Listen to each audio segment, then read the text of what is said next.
xaaji Axmed Ismaaciil Gaane oo ka mid ah saraakiisha sarsare ee xisbiga mucaaridka wadani oo maanta kulan warbaahineed ku qabtay magaalada Burco ayaa waxa uu kaga hadlay xaajigu xaaladda uu dalku marayo isagoona baaq iyo talooyin u diray taageerayaasha xisbiga wadani waxaana ka mid ah hadaladiisii dalku laxajaalo badan baynu ka qabnaa waxaana muhiim ah in la ilaaliyo hantida dadka ee gaarka naftooda maalkooda iyo hantida qarankaba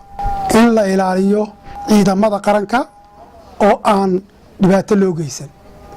waxaa hawshaas inoo qaabilsan maamulka sare ee xisbiga wadani iyagaana hadda wixii ka dambeeya ka mas'uula ilaalinta xuquuqda muwaadiniinta taageerayaasha xisbiga wadani dhanka kale xaaji Axmed Ismaaciil Gaane waxa uu fariin u diray komishanka qaranka Soomaaliland iyo xisbiga kulmiye waxana uu yiri komishanka doorasho wanaagsan baa inoo dhacday codbixintii si wanaagsan bay u dhacday dadkuna waajibkooda waa gutay waxaa la idinka rabaa sidaa quruxda badan ee u dhacday ee dadku waajibkooda u guteen inaad u dhamaystirtaan tala kale waxaan u soo jeedinayaa xisbiga kulmiye maamulkiisa kulmiye hantidii ummadani lahayd ee ka dhaxaysay dawladdii dalka lahayd ee ka dhaxaysay jeegaantii oo si fiican ugu shaqaysay intaa ma ku aamini kari weydeen inaad cod xor ah oo xalaala la gashaan xisbiga wadani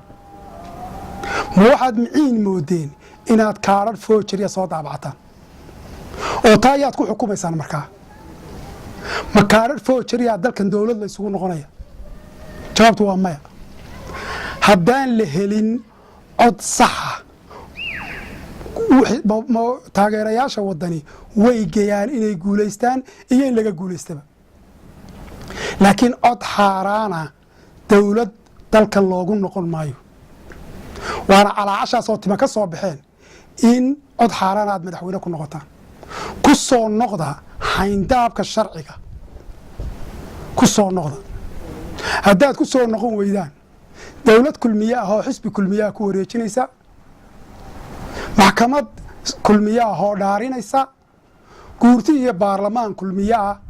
oo u sacabinaya komishanka oo ku darsamay isu sacabiyo isku wareejiya wixii idinka yimaadana dambarsada